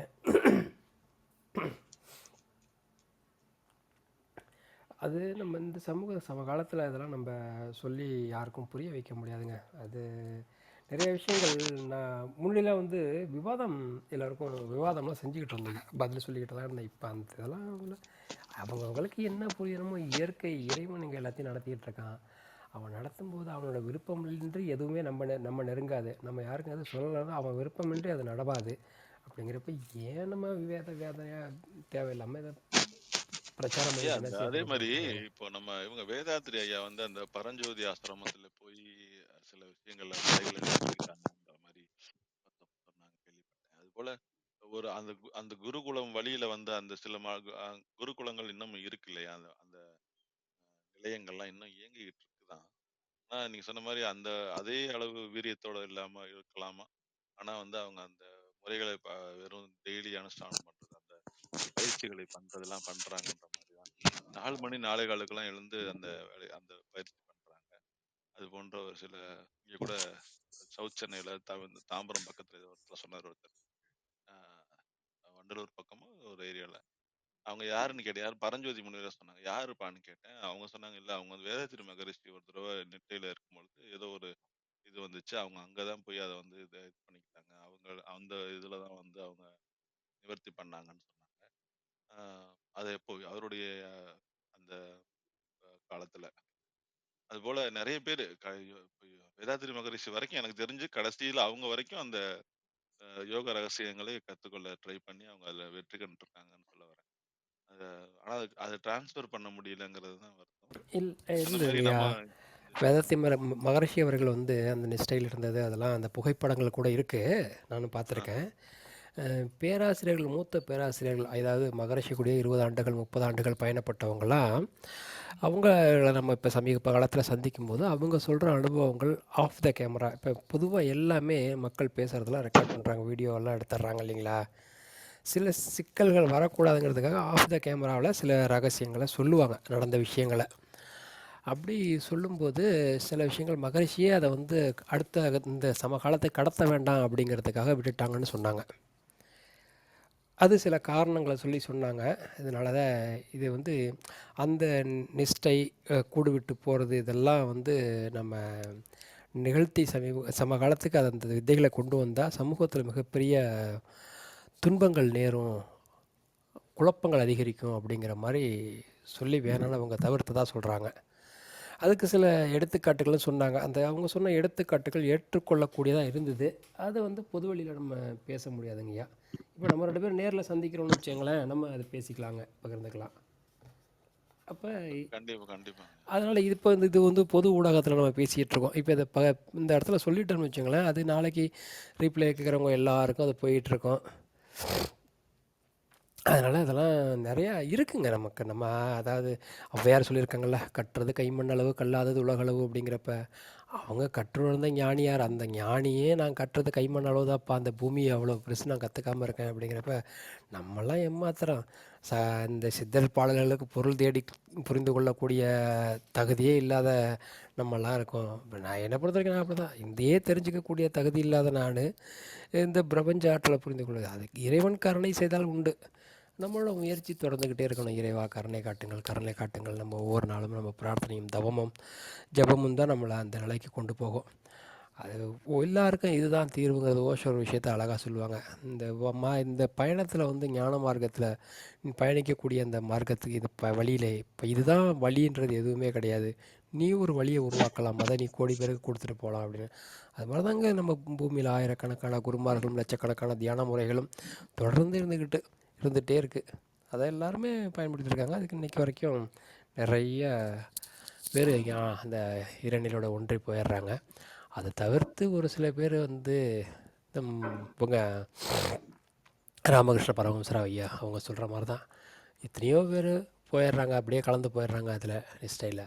அது மீறி ஒரு சிலர் வந்து அப்பா அது மாதிரி எல்லாம் இருக்குப்பா, இந்த உலகங்கிறது நிலை இல்லாதது அப்படிங்கிற ஒரு சிலர் மக்கள் மேலே கரிசனம் கொண்டு இந்த உலகத்தில் பூமியில் வாழக்கூடிய உயிர்கள் மேலே கருணை கொண்டு வர்றாங்க அப்படின்னு சொல்கிறாங்க. அதெல்லாம் இன்றைக்கி இருக்க ஒரு காலத்தில் சொல்லுவாங்க இல்லைங்களா, உள்ளங்கையில் வந்து வெத்தலையில் மை போட்டு பார்த்தாங்க, உலகமே தெரிஞ்சிச்சு. கிருஷ்ண பரமாத்மாவோட அவரை தான் உலகத்தில் முதல் டிவியை காமிச்சவர், அவங்க யசோதை தாயார் தான் பார்த்தாங்க அப்படின்லாம் சொல்கிறாங்கல்ல. இன்றைக்கி நம்மக்கிட்ட கையில் நம்ம இதை பேசிகிட்டு இருக்கோம். உங்கள்கிட்ட ஒரு கைபேசி இருக்குது, என்கிட்ட ஒரு கைபேசி இருக்குது, உள்ளங்கை அளவு தான் இருக்குது, ஒரு வெத்தலை அளவு இருக்குன்னு வச்சுக்கோங்களேன். அப்போ இது என்ன மை போட்டோம், என்ன மாயம் போட்டோம், அதில் எல்லாமே தெரியுது, உலகமே தெரியுது, எங்கெங்கேயோ நடக்கிறதெல்லாம் பார்க்குறோம். எனக்கு சாத்தியக்கூறுகள் இருந்திருக்கு அப்படின்னா இப்போ சித்தர்கள் அவங்க என்ன சொல்ல வந்தாங்கங்கிறத நம்ம புரிஞ்சுக்கிறதுல முரண்பாடு இருக்குது. இல்லை அப்படின்னு நம்ம எல்லாத்தையும் நமக்கு தெரியாத இல்லைன்னு சொல்லிடுறோம், நமக்கு தெரிஞ்சதை நம்ம அக்செப்ட் பண்ணிக்கிறோம். இதையுமே வள்ளுவரே சொல்கிறார் இல்லைங்களா, எப்பொருள் யார் யார் வாய் கேட்பனும் அப்பொருள் மெய்ப்பொருள் காண்பதிர்வு. அந்த விஷயம் உண்மையாக பொய்யானதை ஆராய்ந்து பார்க்கக்கூடிய தகுதி நம்மக்கிட்ட இருக்கணும். இளையராஜா கிட்ட சமீபத்தில் நம்ம பெரிதும் மதிக்கக்கூடிய ஜாம்பவான் இசைஞானி இளையராஜா அவங்கள்ட்ட ஒரு கேள்வி கேட்குறாங்க. புதுசாக சிம்போனி வந்து அடுத்து ரிலீஸ் பண்ண போகிறாங்க, அதுக்கான வேலைகள்லாம் நடந்துகிட்ருக்கு, அதை ஏன் நீங்கள் இங்கே செய்யக்கூடாதுங்கிறப்ப அங்கே இருக்க அதுக்கான சாத்தியக்கூறுகள் இந்தியாவில் இல்லை, 6 சிம்பனிகள் இருந்த நாடு இந்த நாடு, இதில் இன்றைக்கி ஒரு சிம்பனி கூட இல்லாமல் இருக்கிறது சூழ்நிலையில் நம்ம இருக்கோம் அப்படிங்கிறதெல்லாம் சொல்லிகிட்டே வர்றாங்க. ஏன் அப்போ நீங்கள் ரொம்ப இதை செஞ்சுருக்கீங்க, ரொம்ப அதிகமாக அந்த இசைக்கு செஞ்சுருக்கீங்க அப்படிங்கிறாங்க. அதுக்கு நம்ம சிம்பனிக்கு இதெல்லாம் சிம்பனியில் உங்களை அடிச்சுக்க ஆளே இல்லைன்னு சொல்லும்போது ஒரு விஷயம் சொல்கிறாங்க, நான் என் வேலையை விரும்பி செஞ்சேன், அது நான் விருப்பப்பட்டு செய்கிறேன், நான் நல்லா செய்யணுங்கிறத என்கிட்ட இருக்க குவாலிட்டி இன்னும் குவாலிட்டியாக கொடுக்கணுங்கிறத நான் பார்க்குறேன். அப்போ நீங்கள் எல்லா சிம்பனிகளையும் எல்லாரோட பீத்தவன்லேருந்து இன்னும் மொசாட் அவங்கெல்லாம் சொல்கிறாங்க, எல்லாத்தையும் பேரெலாம் சொல்லி இவங்களெல்லாம் கேட்டுட்டு அவங்க சிம்பனிகள் எல்லாத்தையும் கேட்டுட்டு நீங்கள் வந்து என்னதை கேட்டுட்டு நீங்கள் சொன்னீங்கன்னா நான் தான் பெஸ்ட்டுன்னு அது ஏற்புடையதாக இருக்கும். எதுவுமே தெரியாது என்னை பற்றி நீங்கள் கேட்டிருக்கீங்க. இப்போ சிம்பனிகள் இவங்க இந்த இவங்கெல்லாம் உங்களுக்கு நான் அறிமுகப்படுத்தி வச்சுருக்கேன். அவங்களோட சில இதில் இது மாதிரிலாம் இருக்குங்கிறத நான் உங்களுக்கு அவங்களாம் அறிமுகப்படுத்தினதுக்கு பிறகு அதை பார்த்துட்டு என்ன நீங்கள் பார்க்க ஆரம்பிக்கிறீங்க அப்படின்னு ரொம்ப அருமையாக சொல்லுங்கள். ரொம்ப அதில் எல்லாருமே பொதுவாகவே உலகத்தில் இளையராஜாவுக்கு வந்து ஆணவம் அப்படிம்பாங்க. அவங்களோட ராஜா சார் அந்த நிலைக்கு அவங்க செய்திருக்க இப்போ ராஜாவுக்கு வந்து ஆணவத்தோடு அவர் இருக்காருன்னு சொல்கிறதுக்கு அவர் நிலையில் இப்போ 1000 படங்களுக்கு இசையமைச்சிட்டார். ஒரு படத்துக்காவது நான் இசையமைச்சிட்டு சொன்னேன்னா ஒரு தகுதி இருக்குதுன்னு சொல்லலாம். எது இசையை பற்றி சப்த சுரங்கள் தெரியாது, எதுன்னு நமக்கு எதுவுமே தெரியாது. அப்படி இருக்க நிலையில் போய் நம்ம ஒருத்தர் விமர்சிக்க போகிறோம்னு வச்சுங்களேன், எவ்வளோ பெரிய அறியாமை. அது மாதிரி தான் இன்றைக்கி சமூகம் இருக்குது. அழகாக அவங்கவுங்க வாயில் வர்றதான் விமர்சனம் பண்ணிகிட்ருக்காங்க. அந்த கூட்டத்தோடு நம்மளும் இருக்க வேண்டாம் அப்படிங்கிறதுக்கு நம்ம ஒதுங்கிக்கிறோம், அவ்வளோதான். நானும் கேட்டேங்க அந்த எபிசோட் நீங்க வாட்ச் பண்ணேன், நல்லா இருந்துச்சு. ஆமாங்க, ரொம்ப அருமையாக பேசக்கூடிய அவங்க சொன்னாங்க ஆரம்பத்துல ஆச்சரியமாக இருக்குது. அவங்க ஆரம்பத்துல எனக்கு கர்வமா இருக்கும், அப்புறம் இது யாருக்குன்னு ஆராய்ஞ்சு பார்க்கும் பொழுது எனக்கு வந்து அதுதாங்க நிலை. ஒரு ஆமாம், படிநிலைங்கிறது அப்படிதான் வந்து ஞானம் விலகி ஞானம் வருவது அப்படிதான். அது இப்ப கூட ஏதாவது ஒண்ணு சொல்லலாம் கூட அவர் அதுல இருந்து ஒதுங்கிக்கிறாரு. இது எனக்கு காரணம் இல்ல, அது இருந்தது நான் கொண்டு வந்து சேர்த்தேன் உங்கள்ட்ட அப்படின்னு சொல்லாரே தவிர ஆமாங்க, ஆமாம். அதுல அந்த கிருத்திகா அம்மா நிலைகள்லாம் வந்திருக்காங்க. ஒரு நிமிஷங்க, வணக்கம். கிருத்திகா அம்மா வந்திருக்காங்க, இன்வைட் பண்ணியிருக்கேன். முடிஞ்ச வாய்ப்பு இருந்தால் மேலே வாங்கம்மா, ஏதாவது பகிர்ந்துக்கங்க.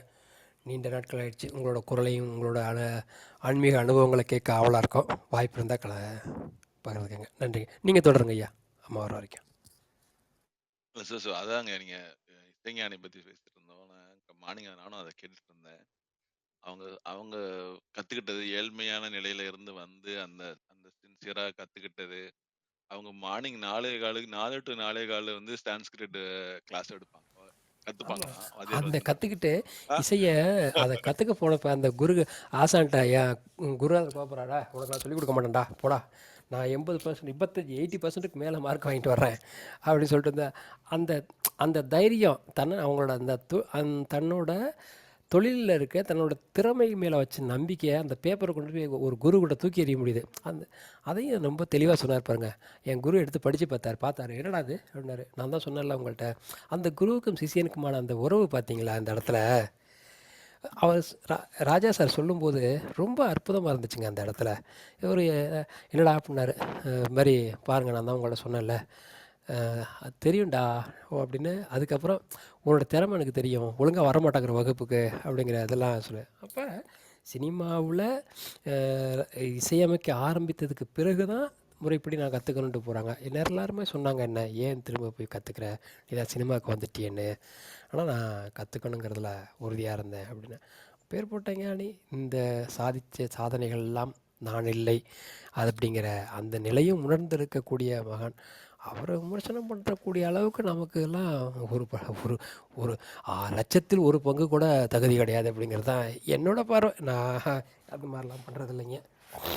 இருக்காங்க சர்வசாதாரணமாக நம்மக்கிட்ட நெட் இதில் போட்டிருக்கோம், நமக்கு நல்ல வசதியான திறன்பேசி இருக்குது, வாங்கி கைபேசி வச்சுக்கிறோம், ஃபோன் வச்சுருக்கோம், அதில் நம்ம என்ன வேணாலும் எழுதலாம், யார் கேட்க போகிறா அப்படிங்கிற ஆணவத்தில் ஆடுறவங்களாம் ஆடிக்கிட்டு தானே இருக்காங்க. இளையராஜா வந்து இந்த மதத்துக்கு ஆதரவானவர், அந்த மதத்துக்கு எதிரானவர், சமூகம் ஜாதிக்கு எதிரானவர். அவராக இருக்கார். அவரோட திறமையை நாளுக்கு நாள் மேம்படுத்திக்கிட்டே வர்றாரு. 8 மணி நேரம் இந்த வயசில் 80 வயசுக்கு மேலே ஆயிடுச்சு, 7 மணி நேரம் 8 மணி நேரம் நின்று ஒரு கச்சேரி பண்ணக்கூடிய கெப்பாசிட்டியை இறைவன் கொடுத்துருக்கான். அதுக்கு அவர் இறைவன் தான் அதை கொடுத்துருக்கான்னு மனப்பூர்வமாக இறைவனை நம்புகிறாரு, இறைவனுக்கு நன்றி சொல்கிறாரு.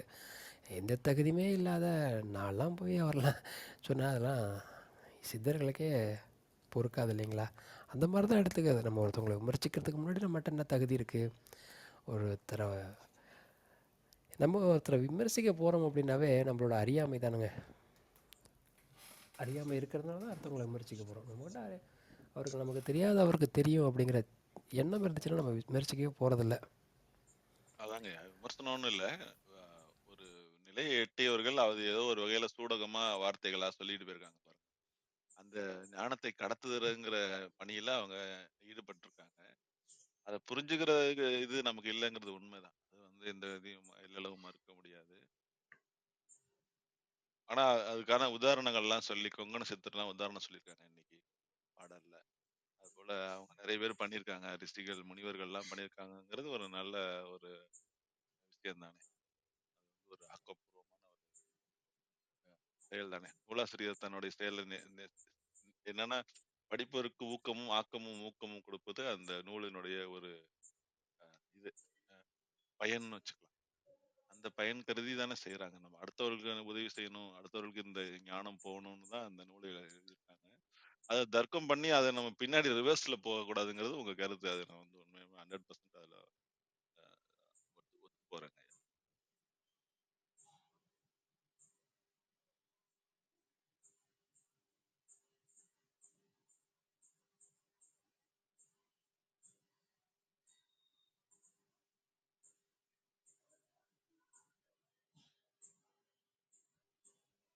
ஐயா குணா ஐயா, நன்றிங்க. அடுத்த ஆ கட்டத்துக்கு போலாமா? ஆ ஆ போலாங்க ஐயா. அருமையாக சொல்லிட்டு இருந்தீங்க ஐயா. அதான் கேட்டுக்கிட்டு இருந்தேங்க ஐயா. அந்த விமர்சனன்றது வந்து டெண்டுல்கர் கூட சொல்லுவாங்க ஐயா. சச்சின் டெண்டுல்கருக்கு வந்து இப்படி ஆடி இருக்கலாம், இப்படி ஆடி இருக்கக்கூடாது அப்படின்னு சொல்றது வந்து ஒரு ஆடியன்ஸாக இருந்து நம்ம எவ்வளவோ கோடிக்கணக்கான பேர், லட்சக்கணக்கான மக்கள் வந்து டிவியில் பார்த்துட்டு இருப்பாங்க. இந்த மாதிரி ஆடி இருக்கக்கூடாது, இந்த மாதிரி அடிச்சிருக்கக்கூடாது அப்படின்வாங்க. அதை வந்து ஒரு கவாஸ்கரோ இல்லை அவருடைய கோச்சோ இல்லைன்னா அவருக்கு முந்ததியர்கள் அவங்க வந்து இதுக்கு முன்னாடி இருக்கிற இல்லை கூட விளையாண்ட பிளேயர்கள் சொல்லும்போது அதை கண்டிப்பாக நம்ம கூர்ந்து கவனிக்கணும், அதை நம்ம ஏற்றுக்கணும் அப்படின்னு சொல்லுவாங்க. அந்த நிலையிலிருந்து அந்த இடத்துல இருந்து அதை செஞ்சவங்க சொல்லும்போது அதை வந்து கண்டிப்பாக நம்ம ஏற்புடையதாக பார்க்கலாம். ஆனால் ஐயா சொன்ன மாதிரி தான் எல்லா சிம்பனிகளும் கேட்டுட்டு அதுக்கப்புறம் ஒரு கருத்து வச்சா அதை வந்து தாராளமாக ஏற்றுக்கலாம். எதையுமே கேட்காம நம்ம ஒருத்தருடைய பாடல் இல்லைன்னா 2 பேருடைய பாடல் மட்டும் பார்த்துட்டு நம்ம ஒரு முடிவுக்கு வர்றதும் சரி, ஒரு கருத்துக்களை சொல்றதும் சரி, அது அந்த அளவுக்கு ஏற்புடையதா இருக்காது அப்படின்னுவாங்க. ஏன்னா அந்த டெண்டுல்கர் ஐயாவும் அதான் சொல்லுவாங்க. நமக்கு வந்து பந்து வரும்போது அந்த அந்த சூழ்நிலையில நம்ம எவ்வளோ ரன் எடுக்கணும், அப்போ அந்த மேட்ச் கண்டிஷன் எப்படி இருக்கு, பிட்ச் கண்டிஷன் எப்படி இருக்கு, 1000 விஷயங்கள் மனசுக்குள்ள ஓடும். அது அந்த ஆடியன்ஸுக்கு நமக்கு வந்து தெரியாது. இதை வந்து அடிச்சிருக்கலாம், இதை விட்டுருக்கலாம், இந்த பந்தை விட்டுருக்கணும் அப்படின்னு நம்ம எவ்வளவோ பேர் வந்து பார்வையாளர்கள் வந்து அதை வந்து பயங்கரமா சொல்லுவாங்க. அது வந்து அந்த இடத்துல இருந்து ஆடினவங்களோ இல்லை அவங்களுக்கு கோச்சிங் கொடுத்தவங்களோ இல்லை அவங்களோட சிறந்த பிளேயர்கள் சொல்லும்போது கண்டிப்பாக நம்ம வந்து காது கொடுத்து கேட்கணும். அதை வந்து அறியாமல் இல்லை புரியாமல் பேசுகிறவங்களை வந்து நம்ம வந்து தவிர்த்துடலாம், இல்லைன்னா அதான் இக்னோர் பண்ணிடலாம் அப்படின்ற மாதிரி சிரிச்சுக்கிட்டு நம்ம அதை கடந்து போயிடலாம் அப்படின்ற மாதிரி கூட நிறைய பேர் சொல்ல கேட்டது உண்டு. இந்த பாடல்ல கூட ஐயா வந்து கொங்கணர் சித்தரை பற்றி சொல்லியிருக்காங்க. நம்ம அருண் பிரகாஷ் ஐயா கூட நம்ம இந்த சட்டைநாதர் ஐயானுடைய பாடல் பார்க்கறதுக்கு முன்னாடி கொங்கணர் சித்தரனுடைய வாழை கும்மி அப்படின்ற ஒரு பாடல் தொகுப்பு பார்க்கலாம் அப்படின்னாரு. அது ரொம்ப சமூகத்துக்கும் சரி நிறைய நல்ல விஷயங்கள் எல்லாம் வந்து அந்த பாடல் தொகுப்புல சொல்லியிருக்காங்க அப்படின்னு பார்க்கலான்னு இருந்தோம். அப்புறம் நான் முன்னாடி சட்டைநாதர் ஐயானுடைய முன்ஞானமும் இல்லைன்னா பின்ஞானம் இது மாதிரி 2 சொல்லியிருக்காரு ஐயா வந்து. அதுல கொஞ்சம் ஆர்வமா இருந்ததுனால இது இது நம்ம பார்க்கறதுக்கு வாய்ப்பு இருக்கான்னு கேட்டிருந்தோங்க ஐயா இப்போ சென்ற ஆண்டுல.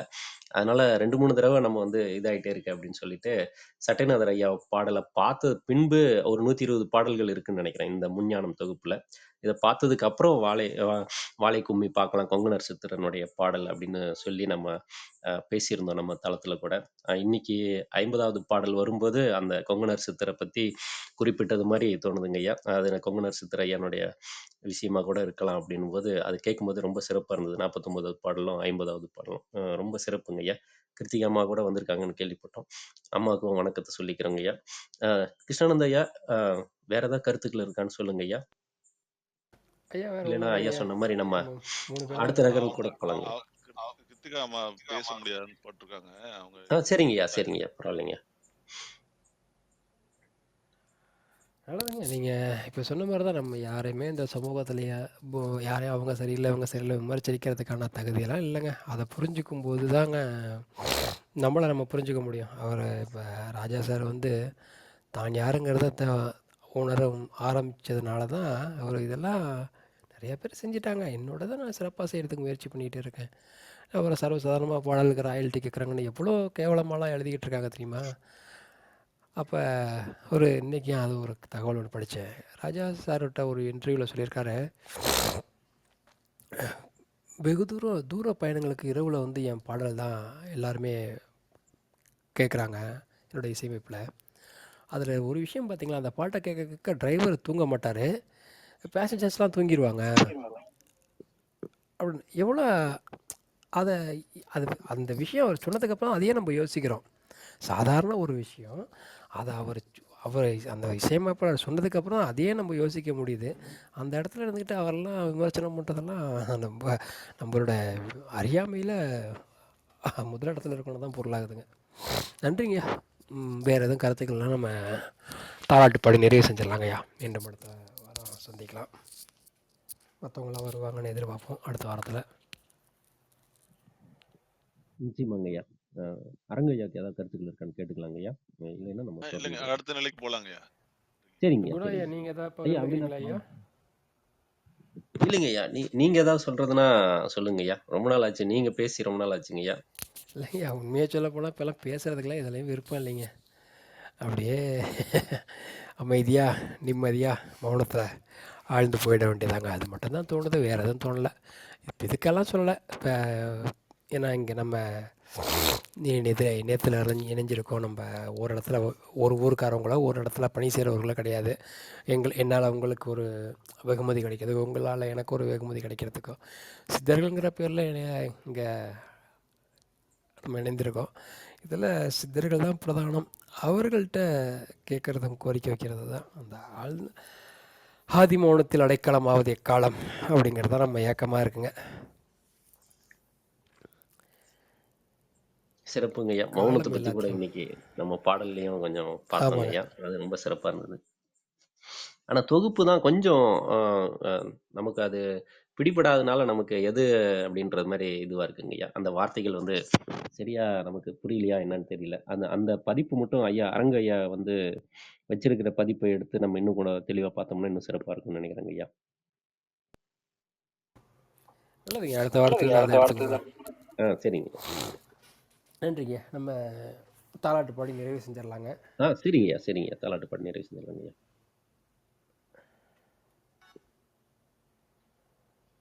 தாலாட்டு ஒளிபரப்போங்க. கலந்து கொண்ட அனைத்து அன்பு உள்ளங்களுக்கும் நன்றி.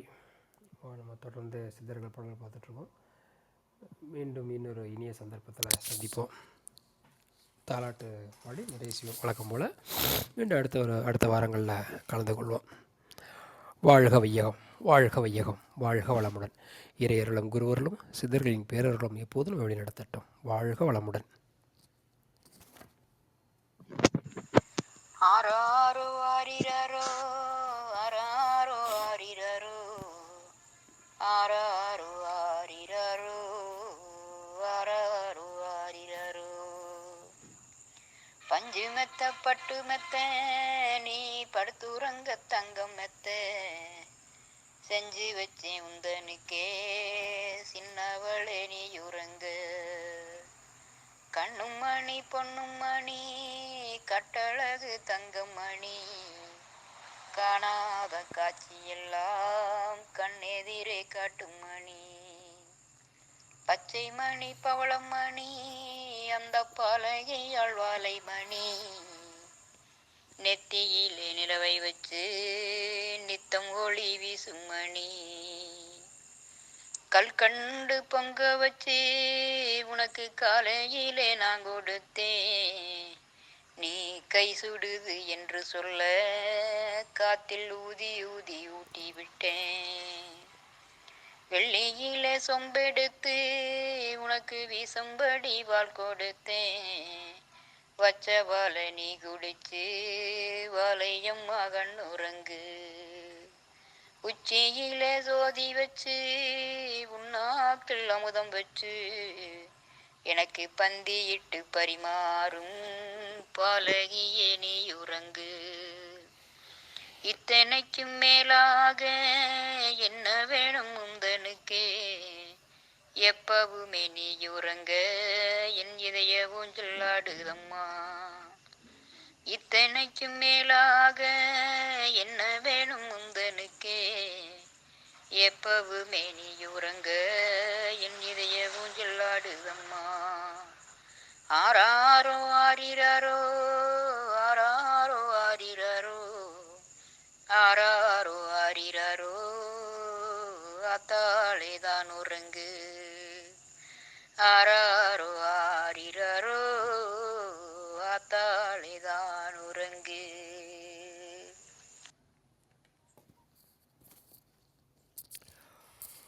வாழ்க வையகம், வாழ்க வையகம், வாழ்க வளமுடன். இறையர்களும் குருவர்களும் சித்தர்களின் பேரர்களும் எப்போதும் வழி நடத்தட்டும். நிறைவு செய்கிறோம். நிறைவு நிறைவு நிறைவு.